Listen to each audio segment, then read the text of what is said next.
أما بعد فأعوذ بالله من الشيطان الرجيم بسم الله الرحمن الرحيم وما كان المؤمنون لينفروا كافة فلولا نفر من كل فرقة منهم طائفة ليتفقهوا في الدين ولينذروا قومهم إذا رجعوا إليهم لعلهم يحذرون وقال رسول الله صلى الله عليه وسلم من يرد الله به خيرا يفقهه في الدين صدق الله مولانا العظيم وبلغنا رسوله النبي الكريم ونحن على ذلك من الشاهدين والشاكرين والحمد لله رب العالمين رب اشرح لي صدري ويسر لي أمري واحلل عقدة من لساني يفقهوا قولي رب زدني علما وارزقني فهما سبحانك لا علم لنا إلا ما علمتنا إنك أنت العليم الحكيم اللهم صل على سيدنا ومولانا محمد وعلى آل سيدنا ومولانا محمد مبارک وسلم وصلی علیہ۔ دوستو بزرگو، میں نے آپ کے سامنے سورہ توبہ کی ایک آیت کریمہ تلاوت کی ہے اور صحیح بخاری شریف کی ایک حدیث پڑھی ہے۔ قرآن پاک کی اس آیت میں بھی فقہ کا تذکرہ ہے اور نبی اقدس صلی اللہ تعالی علیہ وسلم کی حدیث میں بھی فقہ کا تذکرہ ہے۔ اللہ تبارک و تعالی ارشاد فرماتے ہیں وَمَا كَانَ الْمُؤْمِنُونَ لِيَنْفِرُوا كَافَّةً، اور مسلمانوں سے یہ تو نہیں ہو سکتا کہ سب کے سب نکلیں۔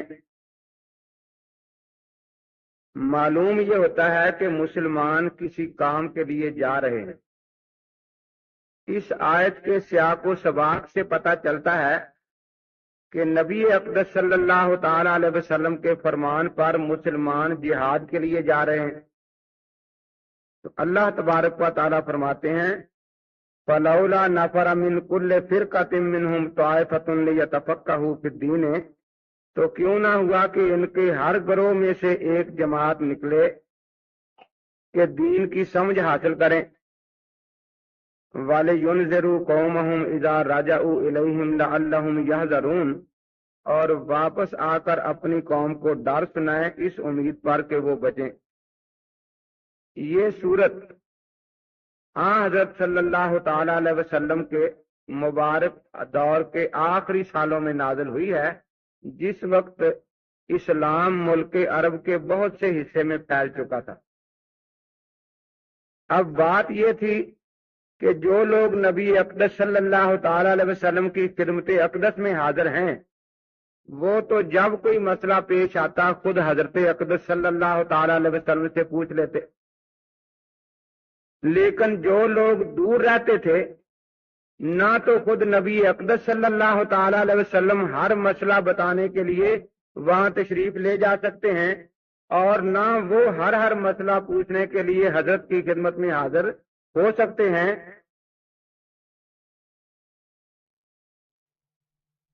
تو دین آ کر ان تک بھی پہنچنا ہے اور پہنچانا ہے، تو نبی اقدس صلی اللہ تعالی علیہ وسلم اور ان لوگوں کے درمیان وہ کون سا واسطہ ہوگا جس کو اللہ اور اس کا رسول قابل اعتماد سمجھے اور ان کے ذریعے پہنچا ہوا دین خدا اور رسول کے نزدیک پسندیدہ ہو۔ تو اللہ تبارک و تعالیٰ فرماتے ہیں کہ وہ جماعت فقہا کی ہوگی۔ فقہا کے ذریعہ سے جو دین پہنچے گا وہ اللہ تبارک و تعالیٰ کے نزدیک قابل اعتماد ہوگا اور نبی اقدس صلی اللہ تعالی علیہ وسلم کے نزدیک بھی قابل اعتماد ہوگا۔ آپ کے ذہن میں یہ بات آ رہی ہوگی کہ اللہ تبارک و تعالیٰ یہاں فقہا کی بجائے قاری اور حافظ کا نام لے دیتے، اللہ تبارک و تعالیٰ یہاں محدث کا ذکر فرما دیتے، قرآن اور حدیث کا لفظ آ جاتا، آخر اس میں کیا حکمت ہے کہ اللہ تبارک و تعالیٰ نے یہاں فقہ کا تذکرہ فرما دیا؟ تو قرآن پاک چونکہ ایک کامل کتاب ہے اور اسلام مکمل دین ہے، اس لیے اللہ تبارک و تعالیٰ نے ایک ہی لفظ ایسا استعمال فرما دیا جس میں یہ ساری چیزیں آ گئی، کیونکہ فقہ کی بنیاد 4 چیزیں ہوتی ہیں۔ نمبر اول کتاب اللہ شریف قرآن پاک، نمبر 2 سنت رسول اللہ صلی اللہ تعالی علیہ وسلم، نمبر 3 اجماع امت، اور نمبر 4 قیاس شرعی۔ تو جب فقہ کا لفظ بول دیا گیا تو اس کا مطلب ہے کہ جانے والا فقیہ قرآن بھی ساتھ لے کر جائے گا، اللہ کے نبی کی سنت بھی ساتھ لے کر جائے گا، امت کے اجماعی مسائل بھی ساتھ لے کر جائے گا، اور جو نئے مسائل سامنے آئیں گے ان کا حل بھی قیاس شرعی سے دریافت کر لے گا۔ تو دین اسلام کے لیے فقہ نہایت ضروری ہے، کیونکہ اس کے بغیر مسائل مکمل نہیں ہوتے۔ تو اس لیے اللہ تبارک و تعالی نے فرمایا کہ یہ دین کے پہنچانے کا جو قابل اعتماد ذریعہ ہے یہ فقہا ہے۔ مثلا ایک آدمی ایک علاقے میں صرف قرآن پاک لے کر چلا گیا، اس نے جا کر قرآن سنایا کہ اقیم الصلاۃ، نماز قائم کرو۔ اب وہ لوگ پوچھتے ہیں کہ کتنی رکعتیں پڑھیں، تو قرآن پاک میں ان رکعتوں کا کوئی تذکرہ نہیں۔ تو قرآن پاک پہنچنے کے بعد بھی نماز کا مکمل طریقہ ان لوگوں کو معلوم نہیں۔ اب کوئی شخص دوسری حدیث کی کتاب لے کر چلا گیا، اس میں یہ تو ملا کہ حضرت نے 4 رکعت ادا فرمائی، پھر 4 رکعت پڑھی، پھر 2 رکعت ظہر کی ادا فرمائی، لیکن یہ تفصیل کہ اس میں کون کون سی رکعتیں سنت ہیں، کون کون سی فرض ہیں، کون کون سی نفل ہیں، یہ تفصیل احادیث میں موجود نہیں۔ تو اب اس کی بھی ضرورت باقی رہی۔ تو بغیر فقہ کے دین کے مسائل مکمل نہیں ہوتے۔ اسی لیے آج ہم جو نمازیں پڑھ رہے ہیں وہ اسی فقہ کے مطابق پڑھ رہے ہیں، روزوں کے مسائل معلوم کرتے ہیں تو اسی فقہ سے معلوم کرتے ہیں، حج کرتے ہیں تو مکمل مسائل صرف فقہ ہی سے ہمیں ملتے ہیں۔ تو اللہ تبارک و تعالی نے یہی کامل اور مکمل ذریعہ یہاں بیان فرمایا کہ کچھ لوگ فقیہ بنے۔ اب یہاں ایک بات سوچنے کی ہے کہ یہ صحابہ رضوان اللہ تعالی علیہم اجمعین جو جہاد کے لیے تشریف لے جا رہے ہیں، ان کی مادری زبان پنجابی تھی یا سرائیگی تھی؟ عربی تھی۔ تو وہ قرآن پاک کی عربی آیات سن کر، نبی پاک صلی اللہ علیہ وسلم کی عربی احادیث سن کر ان کا مطلب سمجھ لیتے تھے یا نہیں؟ ہم سے بہتر سمجھتے تھے یا کچھ کم سمجھتے تھے؟ ظاہر ہے کہ وہ ہم سے بہت زیادہ بہتر سمجھتے تھے۔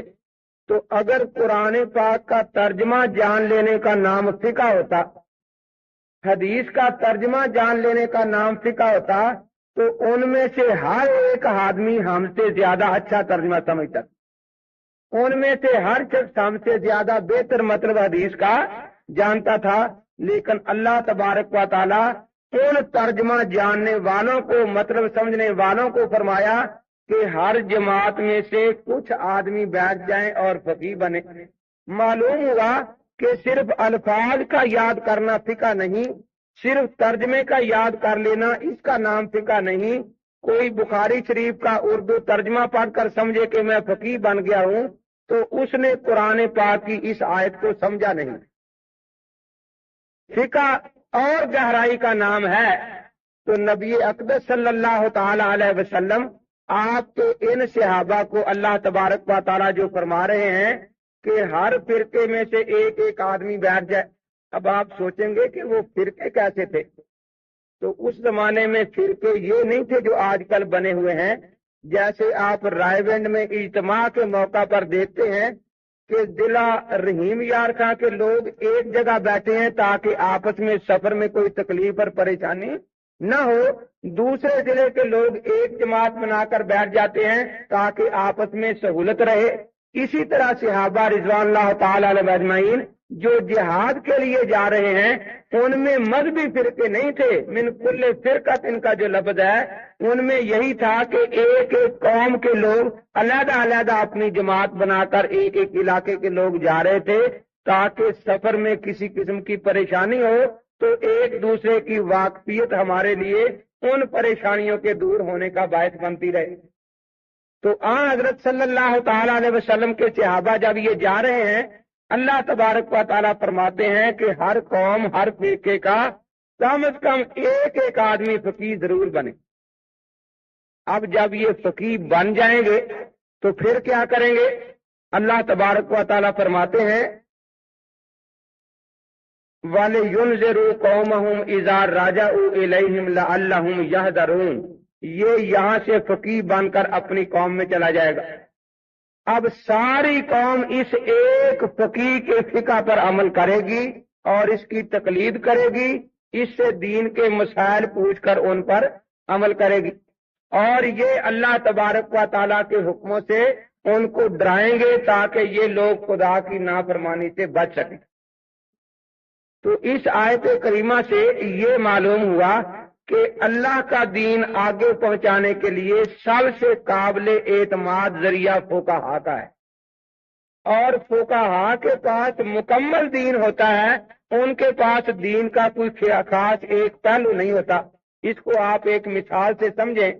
آپ کا بچہ اسکول میں پڑھتا ہے، اس کے پاس ایک اردو کی کتاب ہے، ایک معاشرتی علوم کی کتاب ہے، ایک دینیات کی کتاب ہے، ایک انگریزی کی کتاب ہے۔ ان ساری کتابوں میں ایک ایک مضمون ہے، لیکن ایک اس کے پاس گائیڈ ہوتی ہے جس میں تمام مضامین یکجا ہوتے ہیں۔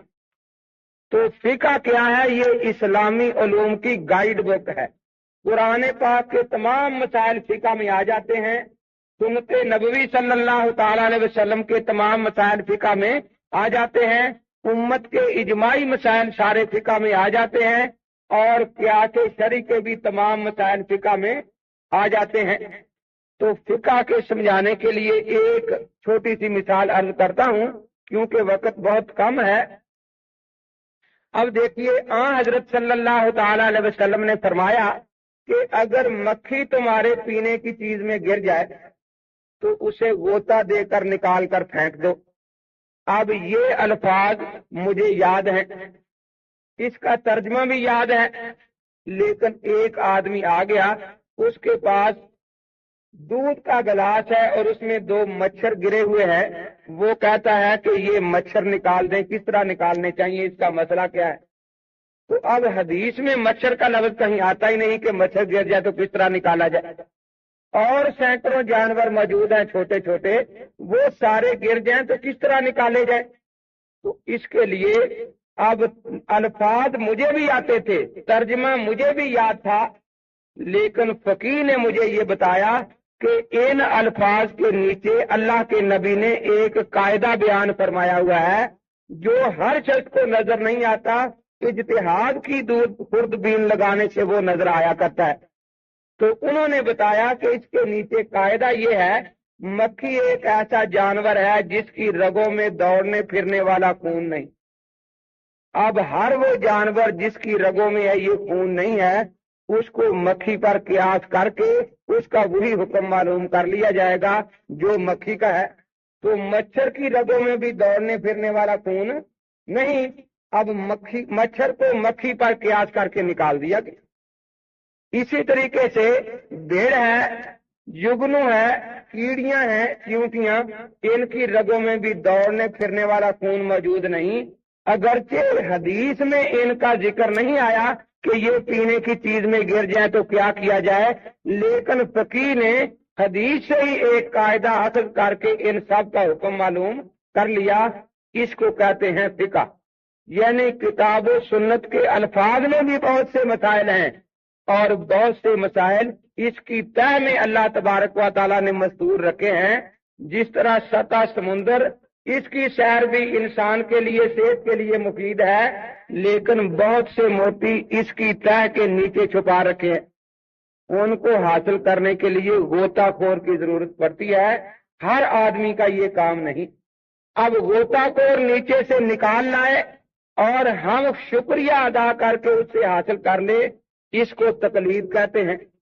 اور ترک تقلید اس کا نام ہے کہ مجھے غوطہ لگانا تو آتا نہیں، لیکن میں یہ کہتا ہوں کہ میں اس غوطہ خور سے موتی لینے کے لیے تیار نہیں، اب سب دانا مجھے یہی سمجھائیں گے کہ جب تو غوطہ خور نہیں ہے تو غوطہ نہ لگانا، لیکن میں کہتا ہوں کہ جب یہ خود غوطہ لگا کر نیچے سے لایا ہے تو میں بھی خود نیچے جاؤں گا۔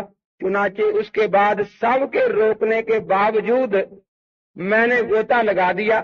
اب لوگ سارے دیکھ رہے ہیں کہ باقی غوطہ خور تو موتی لے کر آ گئے ہیں، لیکن یہ خود ہی اوپر نہیں آیا۔ تو تقلید کہتے ہیں کہ غوطہ خور سے موتی لے کر استعمال کر لیا جائے، اور کسی کو مقلد کہتے ہیں، اور غیر مقلد کہتے ہیں جو خود ڈوب کر مر جائے، نہ موتی نصیب ہو اور نہ زندگی باقی رہے اس کی۔ تو اس لیے فقہ جو ہے یہ کتاب و سنت کی تہ سے مسائل کے دریافت کر لینے کا نام ہے، اور دین کے مکمل مسائل صرف فقہ میں ملتے ہیں اور کسی علم میں نہیں ملتے۔ تو یہ جو فقہا بنیں گے یہ کیا کام کریں گے؟ پوری قوم کا اعتماد اپنے اس فقیہ پر ہوگا، فتویٰ انہی کا چلے گا۔ علماء حضرات جانتے ہیں کہ آیت میں جو لفظ والے ينذروا قومهم اذا رجعوا الیہم آیا ہے، یہ انذار، نذیر اور بشیر صفتیں دراصل نبیوں کی اللہ تبارک و تعالیٰ بیان فرماتے ہیں قرآن پاک میں۔ اس آیت میں یہ صفت فقہا کی بیان فرما کے بتا دیا کہ نبیوں کے اگر کامل وارث ہیں تو صرف اور صرف فقہا ہیں۔ اس لیے علامہ سرخسی رحمۃ اللہ علیہ مبسوط کا خطبہ یہیں سے شروع فرماتے ہیں، الحمدللہ الذی جعل ولایت الانذار للفقہاء بعد الانبیاء۔ اللہ تعالیٰ کی تعریف ہے کہ تعریف خدائی کے لیے ہیں کہ جس نے فقہا کو نبیوں کا وارث بنا دیا۔ تو اس آیت میں بھی فقہا کو نبیوں کا وارث قرار دے دیا گیا ہے، اور یہ انذار اور یحذرون بچنا اور ڈرانا، ان الفاظ پر غور کریں تو بالکل یہی مفہوم قانون کا ہوا کرتا ہے۔ تو مطلب یہ کہ قانون جو ہے وہ فقہ کا ہی نافذ ہوگا جب بھی نافذ ہوگا۔ ایک دوست تقریر کر رہا تھا اور بڑے غصے میں کہنے لگا کہ میں نے پکا ارادہ کر لیا اور قسم کھا لی ہے کہ فقہ کو ملک سے نکال کے دم لوں گا۔ میں نے کہا اللہ کے بندے، ابھی تو کوئی فقہ اپنے مفتیوں سے نہیں چھین سکا، تیرے مفتی ہماری فقہ پر فتوے دے رہے ہیں۔ فتاوی نظیریہ میں فقہ حنفی کے حوالے ہیں، فتاوی ثنائیہ میں فقہ حنفی کے حوالے ہیں، فتاوی ستاریہ میں فقہ حنفی کے حوالے ہیں، فتاوی علماء حدیث میں فقہ حنفی کے حوالے ہیں، فتاوی غزنیہ میں فقہ حنفی کے حوالے ہیں۔ تو جو ابھی اپنے مفتیوں سے فقہ نہیں چھین سکا وہ فقہ کو ملک سے کیسے نکال دے گا؟ میں نے کہا ابھی تک تو آپ فقہ کو اپنے مدرسے سے نہیں نکال سکے۔ تمہارے مدارس میں ہماری کتاب ہدایہ پڑھائی جا رہی ہے، شرح وقایہ پڑھائی جا رہی ہے، چندہ حدیث کے نام پر لیا جاتا ہے اور تنخواہ فقہ پڑھا کر لی جا رہی ہے۔ تو یہ بتایا جائے کہ تمہارے اصول پر یہ تنخواہ جائز بھی ہے یا ناجائز ہے۔ تو میں نے کہا کہ آپ نے اگر ضرور تجربہ کرنا ہے تو ملک سے نکالنے سے پہلے اپنے گھر سے نکال کر دیکھیں، ایک گھر سے۔ اس نے کہا جی نکال دی۔ اب جناب ظہر کا وقت آ گیا، نماز پڑھنی ہے، سب بیٹھے ہیں۔ کہتا بھی نماز پڑھو۔ اس نے کہا کہ نماز کی تو شرطیں بھی معلوم نہیں کتنی ہیں، کیونکہ فقہ میں لکھی تھی وہ کتاب ہم باہر رکھ رہے ہیں جا کے۔ نماز کی رکعتوں کی تقسیم کا علم نہیں ہے کہ سنتیں کی نیت کتنی رکعتوں میں کرنی ہے، فرض کتنے پڑھنے ہیں، نوافل کتنے ہیں، یہ تقسیم فقہ کی کتاب میں تھی۔ اب ہم پڑھے کیا؟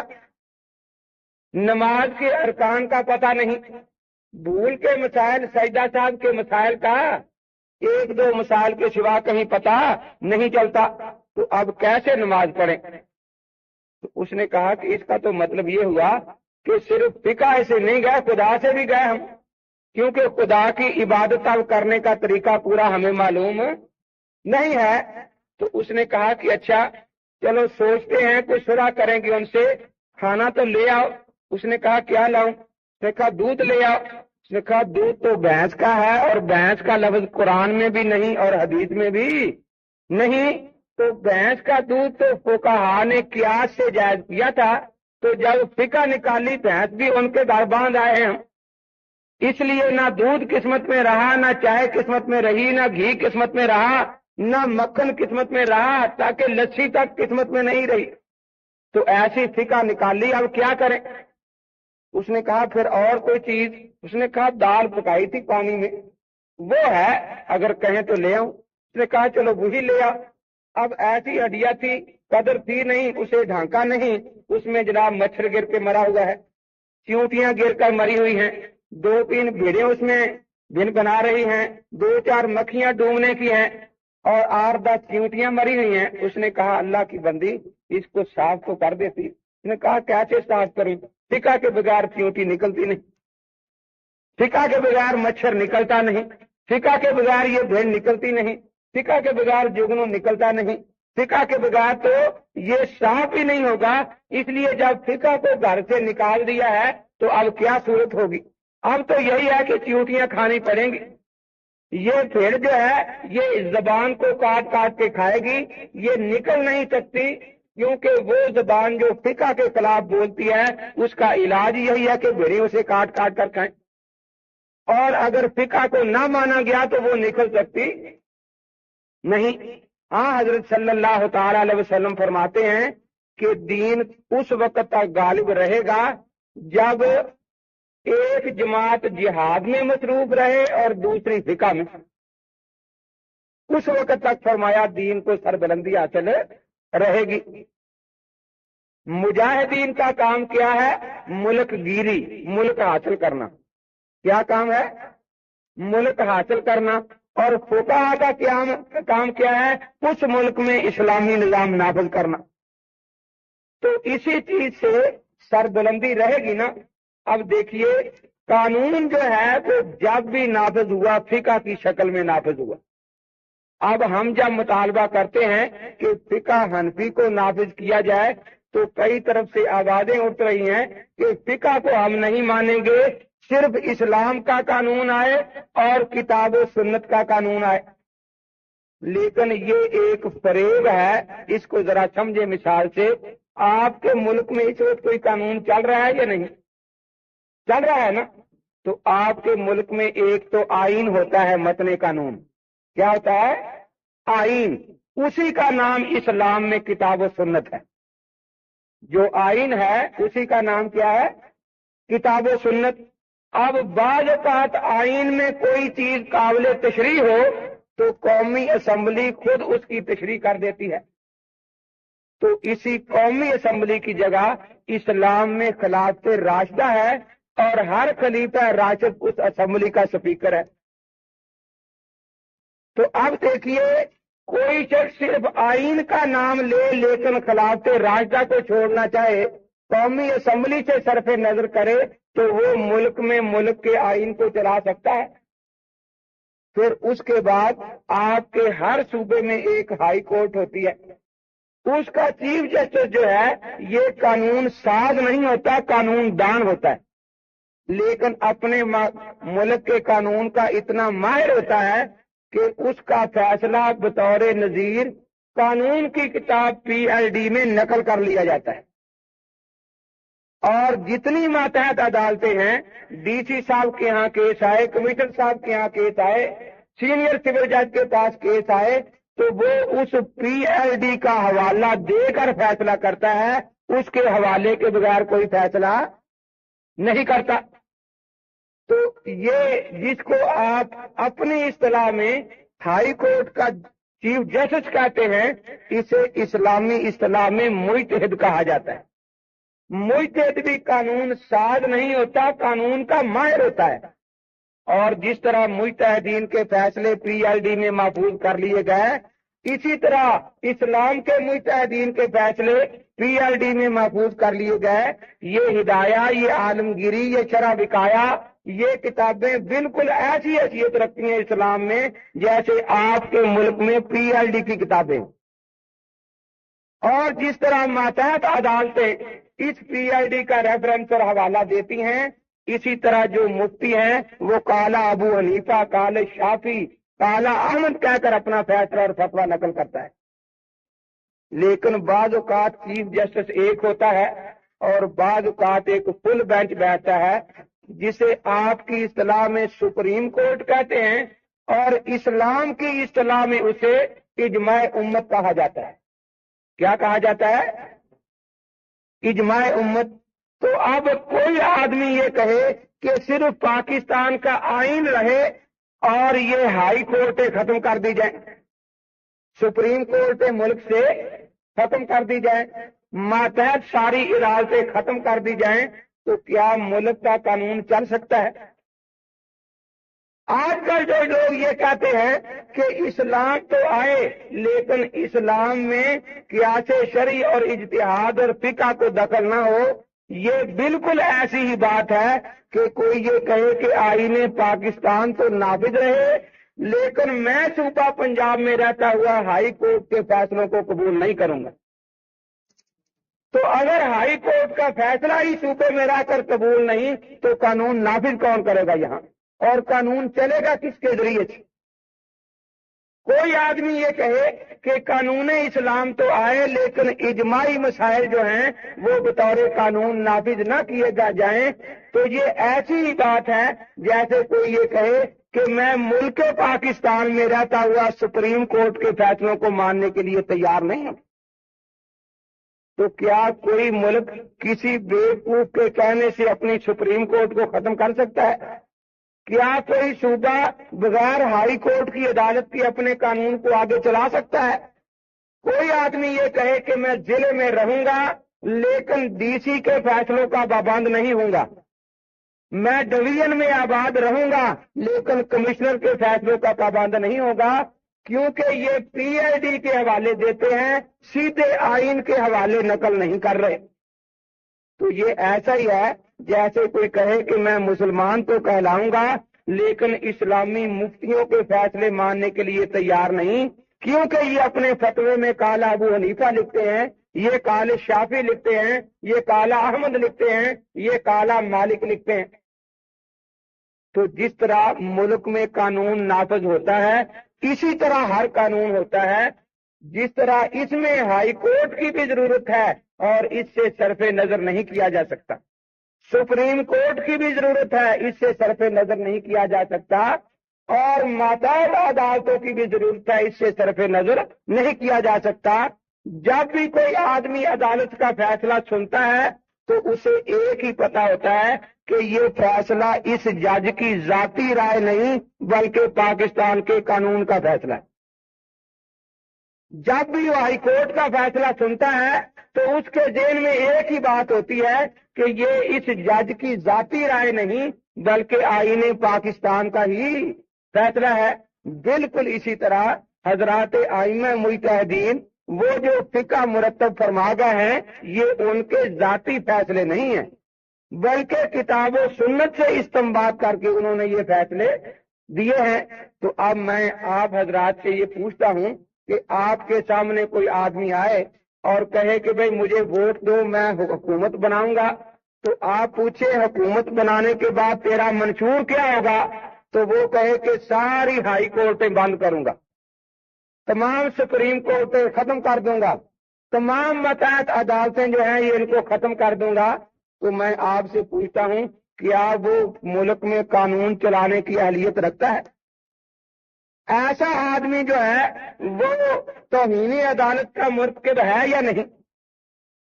تو ایسے لوگ جو توہین عدالت کے مرتکب ہوتے ہیں وہ دراصل قانون کے ہی منکر ہوا کرتے ہیں۔ اللہ تبارک و تعالی نے تو یہ نہایت آسانی سے یہ باتیں سمجھائی ہیں، کیونکہ وجہ یہ ہے کہ فقہ کی ضرورت بہت زیادہ ہے اور عوام کو ہے، اس لیے ایسے انداز میں سمجھائی گئی یہ ضرورت کہ ہر آدمی اس کو سمجھ جائے۔ قرآن پاک سے جب پوچھا گیا کہ دراصل یہ فقہ کہتے کس کو ہے تو قرآن نے ایک مثال بیان فرمائی، الذین یستنبطونہ منہ، یعنی جس طرح کچھ پانی اللہ تعالیٰ نے زمین کے اوپر پیدا کر رکھا ہے نا، دریاؤں کی شکل میں بہ رہا ہے، بہت سا پانی کا ذخیرہ زمین کی تہ میں نیچے چھپا رکھا ہے، تو اللہ تعالیٰ نے پانی کی مثال دے کر سمجھایا کہ جتنا تمہاری زندگی میں پانی ضروری ہے، خواہ تم کسی علاقے میں رہتے ہو، اتنی ہی تمہاری اسلامی زندگی کے لیے فقہ ضروری ہے۔ جس طرح تم پانی کے بغیر گزارا نہیں کر سکتے، اسی طرح تم فقہ کے بغیر گزارا نہیں کر سکتے۔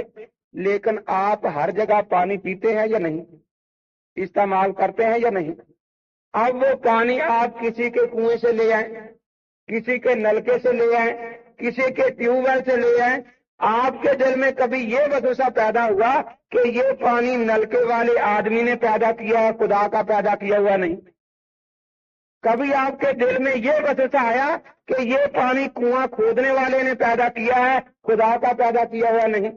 کبھی آپ کے دل میں یہ وسوسہ آیا کہ یہ پانی ٹیوب ویل لگانے والے نے پیدا کیا ہے، خدا کا پیدا کیا ہوا نہیں؟ آپ روزانہ پانی پیتے ہیں، ایک نے نلکا لگا دیا، راستے میں آپ نے پانی پیا، پہلے شکر خدا کا ادا کیا کہ یا اللہ تیرا شکر ہے، یہ تیری نعمت، اور پھر اس کے لیے بھی دعا کی کہ یا اللہ اس کو بھی خوش رکھو جس نے راستے میں گرمی میں یہ نلکا لگا دیا، اور تیرے پیدا کیے ہوئے پانی کو ظاہر کر دیا ہے تاکہ اس کا استعمال آسان ہو جائے۔ تو جیسے ٹیوب ویل میں جو پانی ہے، کنویں میں پانی ہے، نلکے میں پانی ہے، یہ خدا کا ہی پیدا کیا ہوا ہے۔ اس نلکا لگانے والے نے صرف آسانی بنا دی ہے ہمارے لیے تاکہ اس پانی کا استعمال ہمارے لیے آسان ہو جائے، ورنہ یہ ایک قطرہ بھی پانی اس نے خود پیدا نہیں کیا۔ تو اللہ تبارک و تعالیٰ نے لفظ استنباط یہاں بیان فرما کے یہ بات سمجھا دی کہ جس طرح ہر علاقے میں تمہیں پانی کی ضرورت ہے، اور پانی پیتے ہوئے کبھی تمہیں یہ وسوسہ نہیں آیا کہ نلکے کا پانی خدا نے پیدا نہیں کیا، اسی طریقے سے آج تک آپ کے دل میں کبھی وسوسہ آیا ایسا؟ اب کوئی بیوقوف اور پاگل یہ شور مچائے کہ دیکھو جو پانی براہ راست آسمان سے آتا ہے اس کے نیچے یوں منہ کر کے پینا، یہ تو خدا کا پانی پینا ہے، اور نلکے سے پانی پینا شرک ہے کیونکہ اس میں انسانی محنت کا دخل ہو گیا ہے۔ کنویں سے پانی پینا حرام ہے کیونکہ یہ پانی انسان نے محنت کر کے نکالا ہے۔ ٹیوب ویل سے پانی پینا شرک ہے، کفر ہے، بدعت ہے کیونکہ اس میں انسانی محنت کا دخل ہو گیا ہے۔ تو دیکھو اللہ تبارک و تعالیٰ نے کیسی آسان اور عام فہم مثال سے ہمیں بات سمجھا دی۔ اب میں آپ سے ہی پوچھتا ہوں کہ ایک فرقہ کھڑا ہو جائے، ایک جماعت، کہ بھئی آپ ہمیں ووٹ دیں، ہم ملک میں قانون بنانا چاہتے ہیں۔ آپ ان سے پوچھیں آپ کا منشور کیا ہے، وہ کہیں کہ جب ہم برسر حکومت آئیں گے تو کسی گھر میں نلکا نہیں رہنے دیں گے، جب ہم برسر حکومت آئیں گے تو دنیا میں کوئی کنواں باقی نہیں رہنے دیں گے، جب ہم برسر حکومت آئیں گے تو کوئی ٹیوب ویل باقی نہیں رہنے دیے جائیں گے، صرف بارش کے پانی پر گزارا ہوگا، اور اس کے سوا کیونکہ ہم خدا کے ماننے والے ہیں، ہم ان بندوں کے پیچھے لگنے والے نہیں ہیں۔ تو میں آپ حضرات سے پوچھتا ہوں کہ کیا ایسا فرقہ ملک کو کامیاب کرے گا یا اجاڑے گا؟ جی، تو اب دیکھیے، یہ کہنا کہ ہم اسلام چاہتے ہیں لیکن اسلامی فقہ کا قانون نہیں آئے گا، یہ بالکل ایسی ہی جہالت اور بیوقوفی کی بات ہے کہ ہم ملک میں قانون چاہتے ہیں، پانی کی ضرورت ضرور ہے لیکن نلکے کا پانی نہیں ہوگا، نلکا اکھاڑ دیا جائے گا، ٹیوب ویل برباد کر دیے جائیں گے۔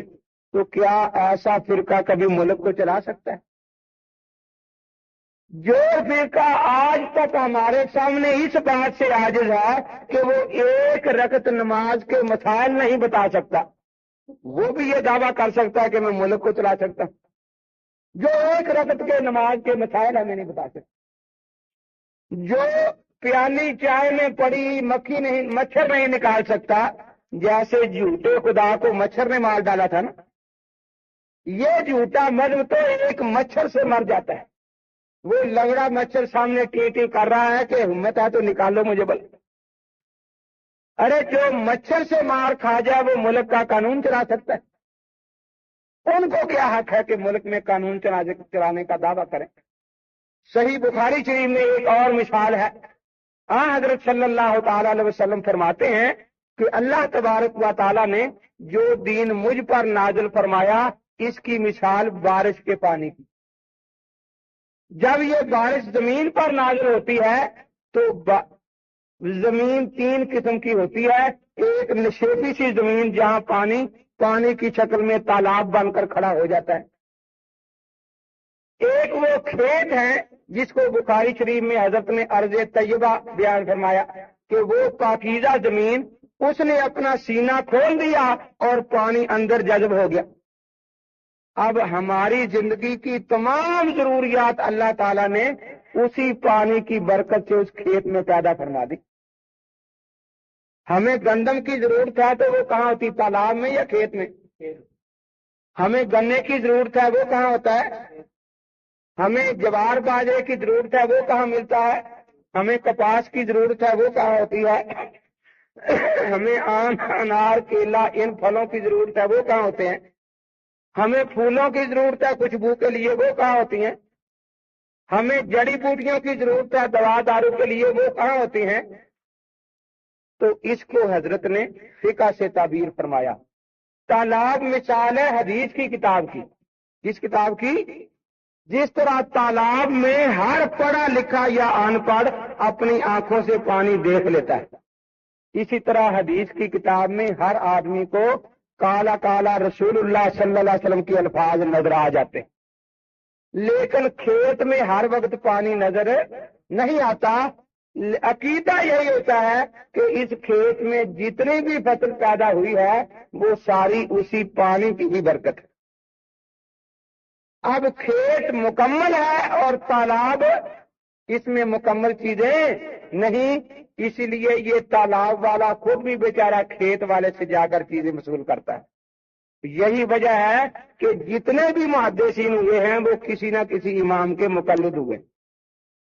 محدثین کے حالات میں جو کتابیں خود محدثین نے لکھی ہیں وہ چار ہی قسم کی ہیں: طبقات حنفیہ، طبقات شافعیہ، طبقات مالکیہ، طبقات حنابلہ۔ طبقات غیر مقلدین نامی کوئی کتاب کسی محدث نے محدثین کے حالات میں نہیں لکھی۔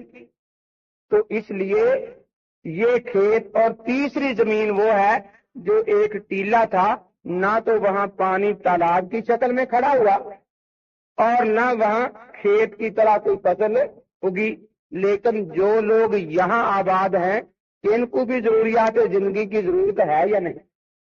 جی، اب یہ ضروریات زندگی کھیت والے سے حاصل کریں گے یا نہیں؟ اور حاصل کرنے کے طریقے دو ہیں، ایک جائز اور ایک ناجائز چوری کر لینا۔ تو جائز طریقے سے ان سے چیز لے لینا اس کو کہتے ہیں تقلید۔ کیا کہتے ہیں؟ تقلید۔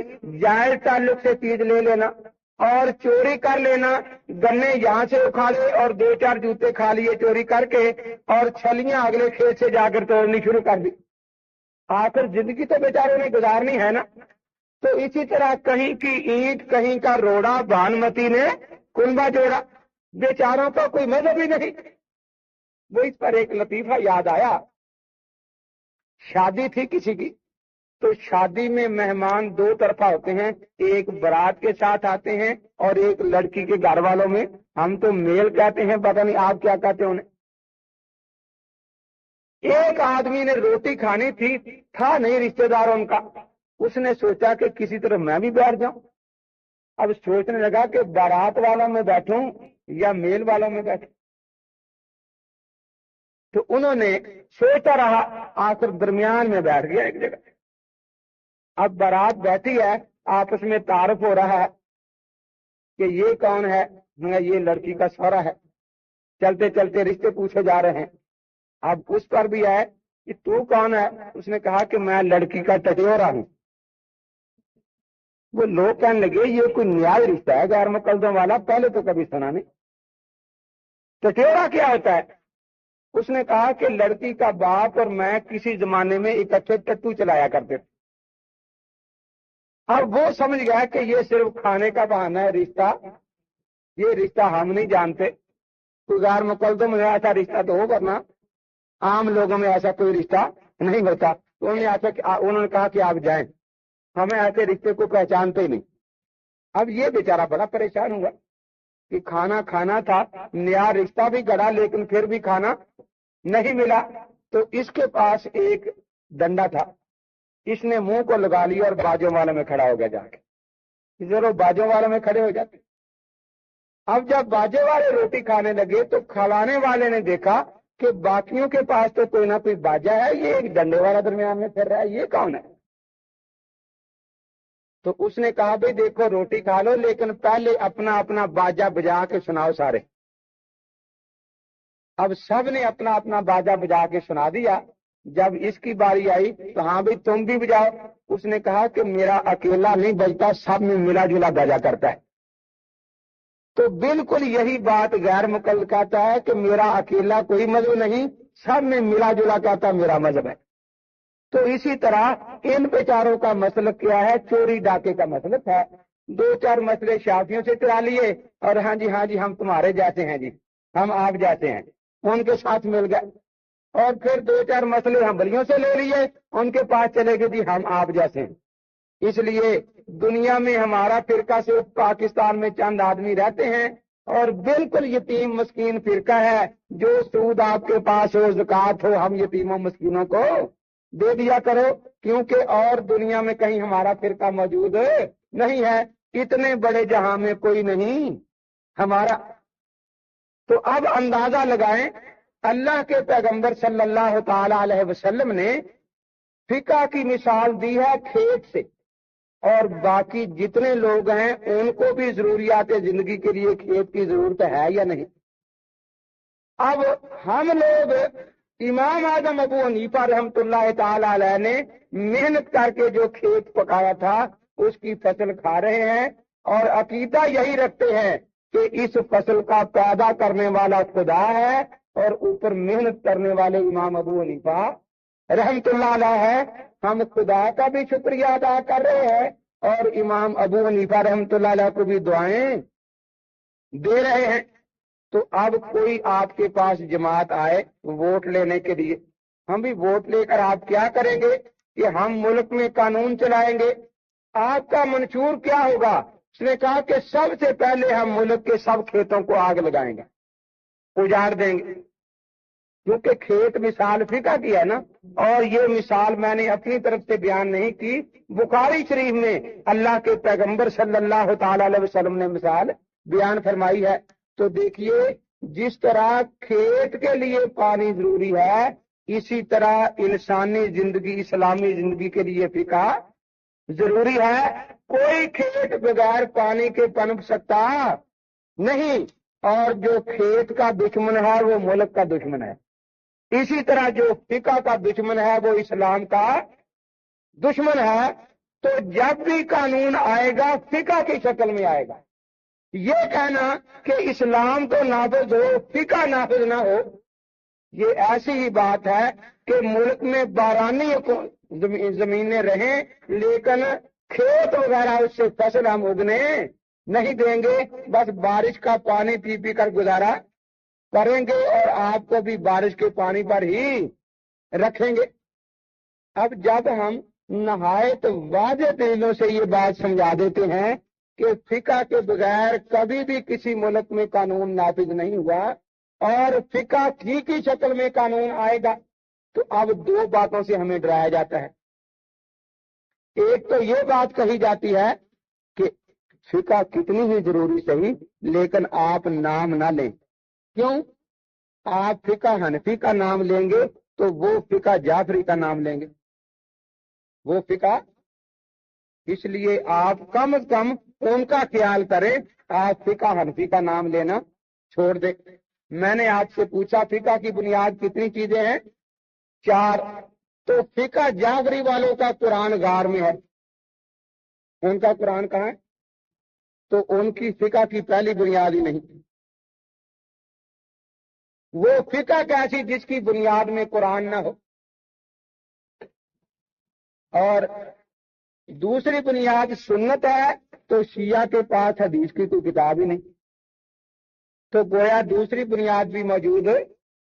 اجماع امت تیسری بنیاد ہے، اس کو وہ مانتے نہیں، ورنہ صدیق اکبر رضی اللہ تعالیٰ نے کو خلیفہ برحق ماننا پڑے گا، ورنہ فاروق اعظم رضی اللہ تعالیٰ عنہ کو خلیفہ برحق ماننا پڑے گا، اس لیے وہ اجماع کو بھی ماننے کے لیے تیار نہیں۔ تو فقہ کی تیسری بنیاد بھی ان کے پاس موجود ہے، اور چوتھی بنیاد قیاس شرعی ہے۔ قیاس ہوتا ہی کتاب و سنت سامنے رکھ کر ہے، جب کتاب و سنت ہی نہیں تو قیاس ہوگا کہاں؟ تو اس لیے ان کے پاس نام ہے فقہ کا، لیکن بنیاد ایک بھی نہیں، تو وہ تو جھوٹا نام ہوا نا۔ تو اب میں آپ سے پوچھتا ہوں، دنیا میں لوگوں نے سچے خدا کے مقابلے میں جھوٹے خدا بنائے یا نہیں؟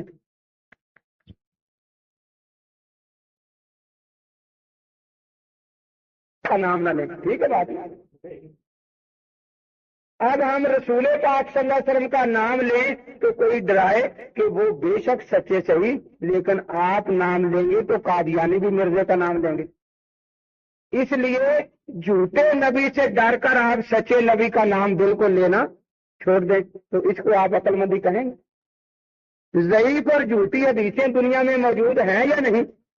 اب میں نے پڑھی حدیث تو دو آدمی کھڑے ہو جائے مجھے مشورہ دینے کے لیے کہ آپ بالکل کوئی حدیث نہ پڑھیں، خواہ کتنی ہی سچی کیوں نہ ہو، کیوں؟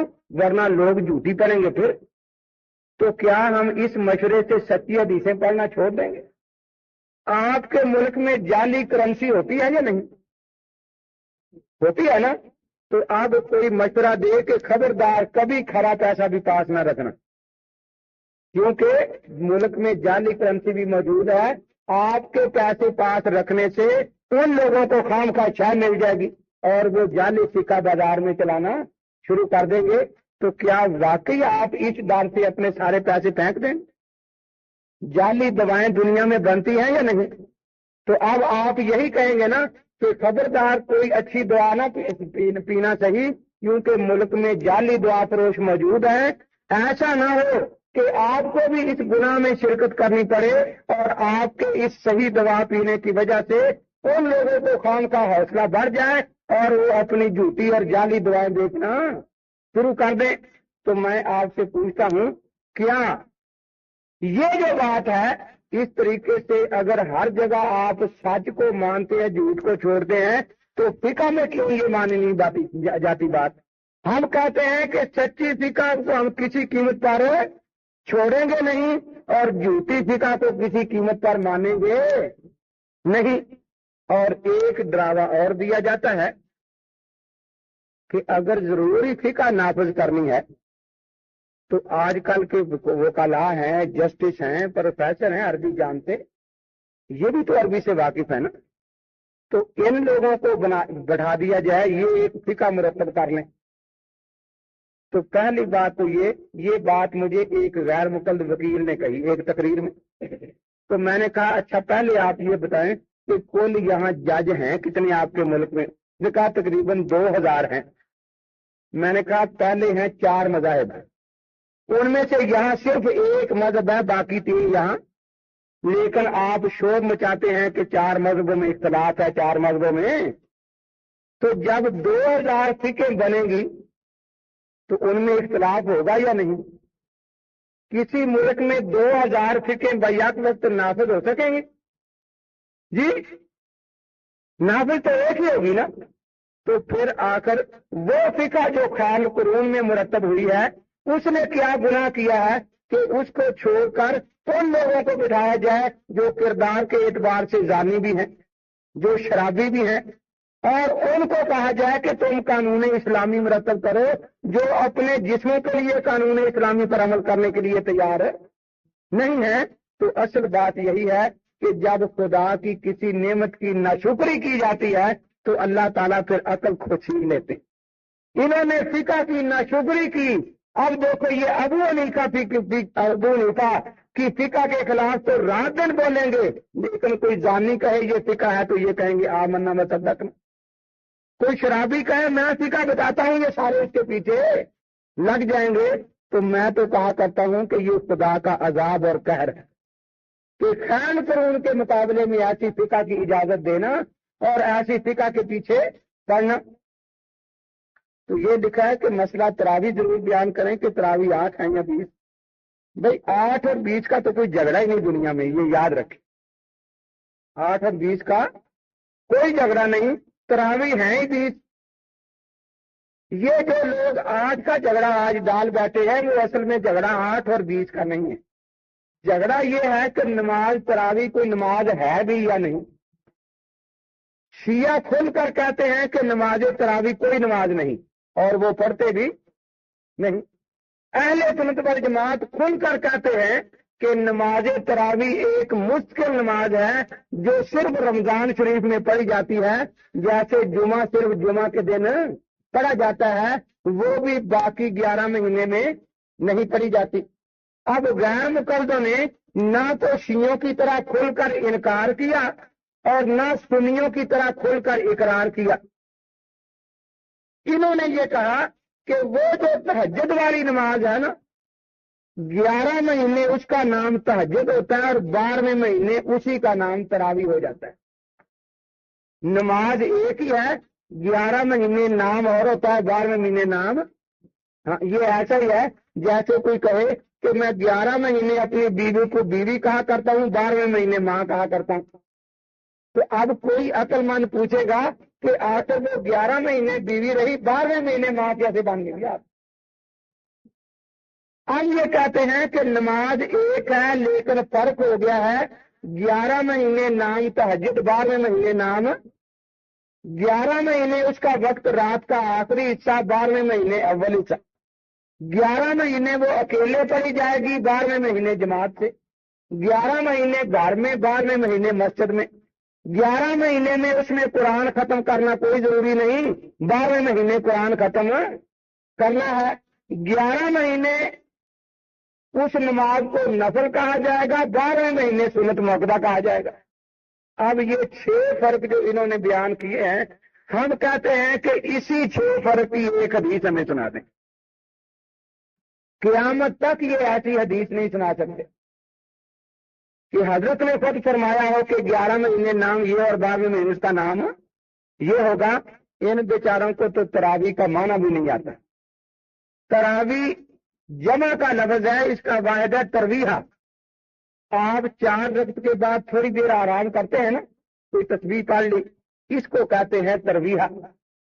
تو عربی میں جمع 3 سے شروع ہوتی ہے، کم از کم اس سے پہلے شروع نہیں ہوتی۔ تو جب آپ نے 4 رکعتیں پڑھ کر 1 مرتبہ آرام کیا تو ہم کہیں گے یہ ترویحہ ہے۔ 8 رکعتیں پڑھ کر 1 مرتبہ پھر آرام کیا تو ہم کہیں گے ترویحتین، 2 ترویح ہو گئے۔ اور 12 رکعتیں پڑھ کر جب تیسری دفعہ آرام کریں گے تو کم از کم اس پر لفظ تراویح استعمال ہو سکتا ہے، اس سے پہلے تو لفظ تراویح استعمال ہو سکتا ہی نہیں۔ تو ان بیچاروں کو اگر تراویح کا معنی بھی آتا ہوتا تو یہ کبھی 8 کے ساتھ لفظ تراویح استعمال نہ کرتے۔ اب یہ جو حدیثیں آپ لوگوں کو دکھاتے ہیں وہ ساری تہجد کے بارے میں۔ یہ ایسا ہی مثال سمجھے، آپ یہاں عصر کی کتنے فرض پڑھتے ہیں؟ تو میں کہتا ہوں کہ آج اعلان کرتا ہوں کہ عصر کے 3 فرض ہیں۔ آپ کہیں وہ کیسے؟ میں نے کہا حدیث شریف میں ہے۔ میں حدیث بھی ایک پڑھ دیتا ہوں جس میں 3 رکعت کا ذکر آ گیا۔ اب مولوی صاحب تھے کہ مجھے میرے مفتی بعد میں پوچھیں گے کہ آپ کو یہ کیوں نہیں ملی، کام کا 1 رکعت زیادہ ہم پڑھاتے رہے۔ انہوں نے اٹھ کر حدیث دیکھی، یہ ٹھیک لکھا تھا 3 رکعت، لیکن ساتھ لفظ مغرب کا تھا، عصر کا نہیں تھا۔ تو یہ مجھے کہنے لگے کہ آپ نے تو عصر کی رکعتیں بتانی تھی اور یہ تو مغرب لکھا ہے۔ تو میں کہتا ہوں آپ کو نہیں پتا، یہ مغرب اور عصر ایک ہی نماز کے 2 نام ہیں۔ مغرب اور عصر ایک ہی نماز کے 2 نام ہیں۔ بالکل یہی کیفیت ان کی ہے۔ کہتے ہیں کہ اما عائشہ صدیقہ رضی اللہ تعالیٰ عنہ فرماتی ہیں کہ رسول پاک صلی اللہ علیہ وسلم رمضان اور غیر رمضان میں 11 رکعت سے زیادہ نہیں پڑھا کرتے تھے۔ تو ہم کہتے ہیں کہ ساری دنیا جانتی ہے کہ جو نماز سارا سال پڑھی جاتی ہے اس کا نام تہجد ہے۔ تو یہ تو تہجد کی حدیث ہے۔ تو کہتے آپ کو پھر پتہ ہی نہیں، یہ تہجد اور تراویح ایک ہی نماز کے 2 نام ہیں۔ اب ہم یہ پوچھتے ہیں کہ فاروق اعظم رضی اللہ تعالیٰ عنہ کے زمانہ میں جب مسجد نبوی میں 20 رکعت با جماعت ہو رہی تھی، اما عائشہ صدیقہ حیات تھیں یا نہیں؟ ان میں نبی کی سنت کا اتنا جذبہ تھا جتنا آج کے غیر مقدم میں ہے یا نہیں؟ زیادہ تھا۔ وہ کیسے؟ پہلے آج کا جذبہ سن لیں۔ ایک آدمی رمضان میں بالکل روزہ نہیں اس نے رکھا، کوئی نماز نہیں پڑھی، نہ روزہ رکھا نہ نماز پڑھی، اس کو کبھی غیر مقلد کے خلاف کوئی پیار شائع نہیں کریں گے، نہ اسے کچھ کہیں گے جا کے۔ یہ بیچاری ہماری تبلیغی جماعت ہے نا، لوگوں نے ان کا نام رکھا لسوڑا پارٹی۔ یہ جس کو چمٹ جاتے ایک دفعہ تو مسجد دکھا دیتی، آگے اس کی مرضی۔ تو اب دیکھیے ان کا کام ہے نماز بے نمازیوں کے پاس جانا، بیچارے منتیں کرتے ہیں، ان کو لے آتے ایک دفعہ مسجد۔ غیر مقلد کبھی بے نمازی کے پاس نہیں جاتا۔ جب ہماری تبلیغی جماعت نے منتیں کر کے اس کو نماز پر لگا لیا، اب وہ ہو گیا نمازی۔ اب یہ آ جاتا ہے، ایک ادھر سے آئے گا تیری نہیں ہوتی، دوسرا ادھر سے آئے گا تیری نہیں ہوتی۔ تو یہ فرقہ ہے نمازیوں کے دلوں میں وضو سے ڈالنے والا۔ جب تک کوئی نماز نہیں پڑھتا اس وقت تک یہ کچھ نہیں کہتے جا کے۔ تو یہی حال رمضان شریف میں ہے، جس نے 5 نمازیں نہیں پڑھی، روزہ بھی نہیں رکھا، نہ اس کے خلاف کوئی تقریر ہے، نہ کوئی اشتہار ہے، نہ کوئی انعامی چیلنج ہے۔ اب جناب جس بیچارے نے روزہ رکھا، 5 جماعتوں میں تکبیر اولیٰ میں شریک ہوا، اب رات کو تراویح بیچارہ 20 پڑھ بیٹھا، جناب اس کے کپڑے پھاڑیں گے۔ 20,000 روپے کا چیلنج، 20,000 روپے کا چیلنج، 25,000 روپے کا چیلنج۔ اس بیچارے نے یہ گناہ کر لیا، 20 تراویح پڑھ بیٹھا۔ آپ اندازہ لگائیں، یہ فرشتے 11 مہینے جنت کو آراستہ کرتے ہیں رمضان کی خوشی میں، اور غیر مقرر 11 مہینے میٹنگیں کرتے ہیں کہ بھئی پچھلے سال خانپور کی کس مسجد میں تراویحوں پر لڑائی نہیں کرائی تھی، اس دفعہ وہاں ضرور کرانی ہے جا کے لگے۔ تو اب بیچاروں کا مشن آپ دیکھیں ہے کیا۔ ہماری تبلیغی جماعت نماز پر لگاتی ہے، یہ آہستہ آہستہ سے سوچتے ہیں کہ اب تیری نہیں ہوتی، تیری نہیں ہوتی، اور پھر بڑے خوش ہوتے ہیں۔ یہ تبلیغی جماعت والے جب کبھی واپس جاتے ہیں نا رائے گنج، تو وہاں اپنی کارروائی سناتے ہیں، ہم نے یہ کیا اور اس طرح ہمیں کہا گیا، ہم نے یوں کیا۔ تو یہ بھی رات کو بیٹھ جاتے ہیں اور کارروائی سناتے ہیں۔ ایک کہتا ہے آج میں نے 3 حرفی کو کہا تھا تو بے نماز ہے، دوسرا کہتا ہے میں نے کہا تھا کہ تو مشرک بھی ہے، وہ کہتے شاباش تو زیادہ اچھا ہے۔ تیسرا کہتا ہے میں نے تو آج سارا دن چھٹی نہیں تھی اور پھر کر ایک دکان پر کہہ رہا تھا کہ تم بے نماز ہو، تمہاری نماز نہیں ہوتی، تمہاری نماز نہیں ہوتی۔ میں نے کہا بس جنت کا سرٹیفکیٹ تم ہی آج لے کے ہے، یہ سب کچھ کر کے ہے، اتنا بڑا کام۔ تو اب دیکھیے بعض ہمارے حنفی دوست بھی ان کی دیکھا دیکھی نکل جاتے ہیں 8 پڑھ کر۔ میں آپ سے ایک مسئلہ پوچھ کر ختم کرتا ہوں، ظہر سے پہلے کتنی سنتیں آپ پڑھتے ہیں؟ یہ موقدہ ہیں یا غیر موقدہ؟ جی تو آپ ایک مشورہ میں آپ کو دوں گا، مہینے میں ایک دن 4 کی بجائے 2 پڑھا کریں، ٹھیک ہے جی؟ کیوں؟ مہینے میں 1 مرتبہ۔ تو دیکھو آپ کے کبھی تصور میں بھی یہ بات نہیں آئے گی کہ ہم 4 سنتوں کو 2 پڑھیں، آئے گی؟ اسی طرح 20 رکعت تراویح سنت موقدہ ہے، جس طرح ظہر کی 4 رکعتوں کو 2 پڑھ کر چلے جانا، نہ آپ کا دل مطمئن ہوگا اس پر کہ میں نے سنت پڑھی ہے۔ جو لوگ 8 پڑھ کر چلے جاتے ہیں وہ 2 سنتوں کو ضائع کرتے ہیں، اور کس مہینے میں؟ جس میں نفل کا ثواب فرض کے برابر ہوتا ہے، جس میں نفل پڑھنے کا ثواب جو ہے اجر وہ فرض کے برابر ہوتا ہے۔ 2 سنتیں کون سی ضائع کرتے ہیں؟ ایک تو یہ 8 پڑھ کے چلے گئے، 12 نہیں پڑھی تو سنت پوری نہ ہوئی، دوسرے قرآن بھی پورا نہیں سنا۔ ایک قرآن پڑھنا یا سننا یہ سنت ہے۔ تو اب اندازہ لگائیں، رمضان شریف میں تو لوگ کوشش کرتے ہیں کہ نوافل بھی زیادہ پڑھے جائیں، کوشش کرتے ہیں نا اللہ کے نیک بندے، اور غیر مقدموں کی تو بات ہی نہیں بیچاروں کی۔ اللہ تعالیٰ نے دیکھو وہ نماز کے دشمن ہے نا غیر مکلف، تو خدا نے ان پر ایک عذاب بھیجا ہوا، شاید آپ نے کبھی دیکھا یا نہیں، آگے پیچھے خارج ہو نہ ہو نماز میں ان کو خارج ضرور ہوتی ہے، کبھی یہاں انگلی ہے، کبھی یہاں ہے، کبھی یہاں ہے، کبھی بس جو نماز شروع ہوئی تو اللہ تعالیٰ نے ان کی نماز میں ان پر خارج مسلط کر دی ہوئی ہے، بس جناب نماز سے فارغ ہوں گے پھر نہ کوئی خارج نہ کچھ، سکون سے نماز پڑھ سکتا ہی نہیں غیر مکلف، وہ کہتا تھا تمہاری نہیں ہوتی لیکن ان کا نقشہ دیکھنے والا ہوتا کہ ان کی کیسی ہوتی،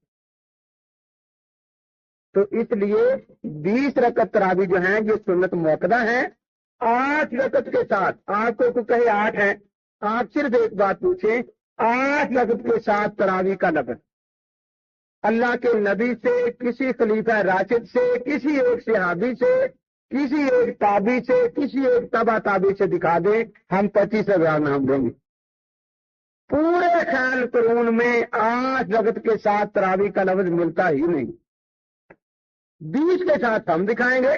حضرت علی رضی اللہ تعالیٰ اکٹھا کرتے کاریوں کو فرماتے ہیں تراویح پڑھاؤ، 5 ترویحات 20 رکعت، تراویح کا لفظ ساتھ موجود ہے، 20 رکعت کے ساتھ ہم دکھا سکتے ہیں، لیکن 8 کے ساتھ تراویح کا لفظ یہ سارے مل کر نہیں دکھا سکتے، تو اس لیے ہمارے جو حنفی دوست اتنی سستی کرتے ہیں ان کے بارے میں کہہ رہا ہوں کہ آگے پیچھے تو لوگ تہجد کے لیے مشکل لکھتے ہیں نا، رمضان میں اٹھ کر بھی تہجد سے معروم ہے، وہ تہجد نہیں کرتے، لیکن آپ لوگ جو ہیں یہ تہجد بھی پڑھیں اور تراویح بھی 20 پوری پڑھیں۔ وآخر دعوانا ان الحمد للہ رب العالمین، استغفر اللہ تعالی ربی من کل ذنب واتوب الیہ۔